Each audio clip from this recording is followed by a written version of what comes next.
Welcome to Andy's Garage. I'm Andy Phillips. Today we're going to be fixing a vehicle that has a fuel level gauge that's not working. And what we're talking about is, for example, if you have your actual fuel gauge and maybe it's either moving slow. I've had some vehicles to where they kind of move slow or they're not responding properly. Or in the case of the one that we're going to be looking at in this video, it's not working at all. And I'm going to show you what the issue was with this and how I went ahead and fixed it. So let's go ahead and get started.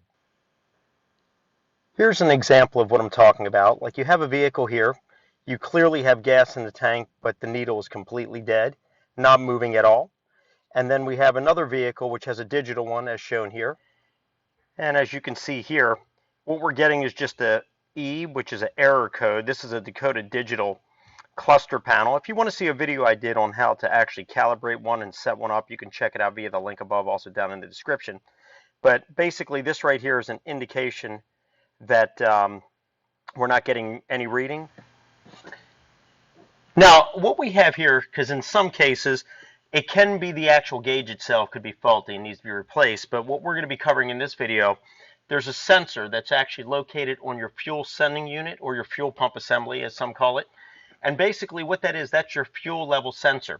Now, it's connected to a little float, and that float will rise and lower as the fuel level is either increased or decreased, and as that float moves, the little arm will move that sensor and communicate to your gauge. A lot of times if you have like an older vehicle, maybe the fuel pump assembly is older, or even a newer one, those can fail, but on older ones they can corrode, and that reading won't be as accurate, and what you may have is a needle that either moves slow, or in some cases it might only kind of go halfway or not all the way, or in this case here completely dead. But let me show you. We're going to go ahead and drop the fuel tank, take it out, and I'll show you, and then we're going to swap it out, and I'll show you how we fix that.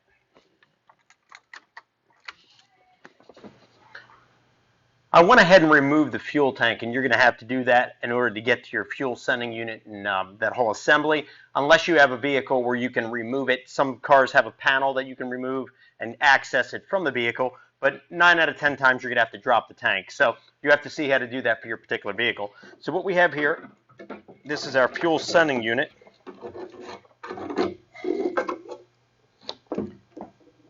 And if we look here, this right here is our fuel level sensor.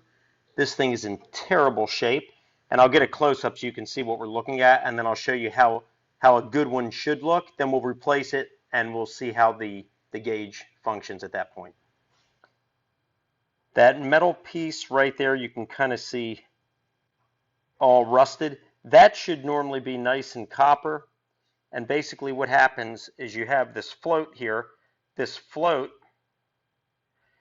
as you fill it up, the float's going to go up like that. And then you have that metal arm. I'll see if I can get a close-up right there. You'll see that metal arm in there moving. That brushes against those little strands and then communicates back the levels to the gauge. You can see right here, they're all broken off, corroded, and rusted. So there's nothing for this to actually go against to communicate the fuel level. And that's why we're running into the issue where the gauge is not working. And I'll show you how a good one should look. Here's another fuel pump assembly. Now this is from a different vehicle, but here's your float here. And as that goes up, you can see how the bar moves along this metal right here. I'll get a close up there. And then basically it does this. And that's what's going to communicate the fuel levels. So this one here is definitely in bad shape. Let's get this out of here. Now I do have a replacement, which is this one here. Now this particular vehicle, this is a Pontiac Fiero fuel pump, just in case you are watching this video and that's the vehicle you're dealing with. But this is the new one right here, and unfortunately with this particular vehicle you can't buy a brand new one, so I had to get one from another vehicle that was not damaged. And this one here, the fuel level sensor is all nice and enclosed, everything is good, the float functions properly. So we're going to put this one in, and then I'll go ahead and connect everything, get the fuel pump and fuel tank back in place, and then I'll show you how the gauge is then working, and then we'll go ahead and wrap this up. You can see it moving in there for the fuel level. And as I've already mentioned, this one's all intact, all enclosed, and just in general, this looks better. But this is 9 out of 10 times, this is your problem. The fuel level sensor connected to the float is going to be your problem if your gauge is either malfunctioning or not working, providing that the gauge itself is not bad.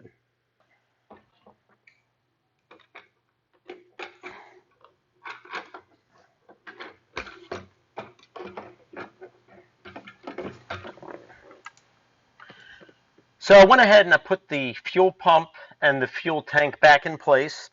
Everything is connected, and I'm going to go ahead and show you the gauge as we add gas to the tank.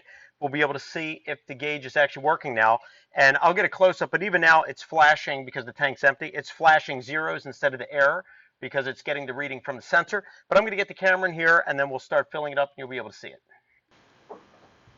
As you can see there, it's registering empty. We're going to start putting gas into it, and let's see if the gauge is acknowledging now that we have the new fuel level sensor on it.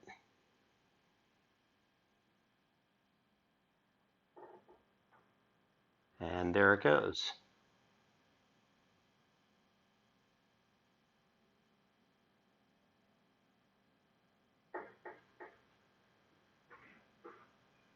There it is going up.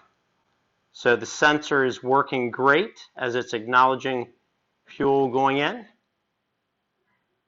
And there it is. Now we're at 12%. This particular gauge calculates on percentage and not just like a typical, like the analog needle.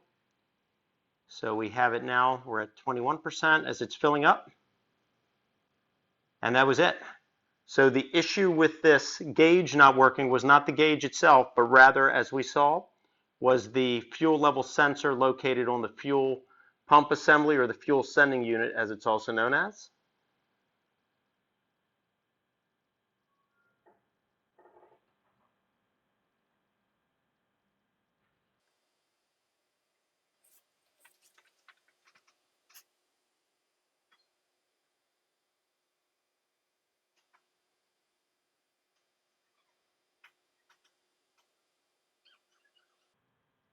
And there we have it. The tank is full, gauge is working fine. All right, well, that pretty much wraps up this video on how to fix a non-working fuel level gauge. As mentioned already, sometimes it can be the gauge itself. Wouldn't hurt to probably test that first, because dropping the fuel tank and removing the fuel sending unit is a lot more involved than just checking the gauge right behind the dash there in the cluster. So once you get to that point, then that's probably what it's going to be. And as we saw here, once we changed that out, everything worked fine. It was not the gauge cluster itself. I hope this video was informative for you. I hope it helped you out, maybe with any projects you're working on, maybe answered any questions that you may have had. If you have any questions or comments, please send them in. I would love to hear from you. And as always, I appreciate all of the support. Please like the video, subscribe to the channel. I'll see you next time.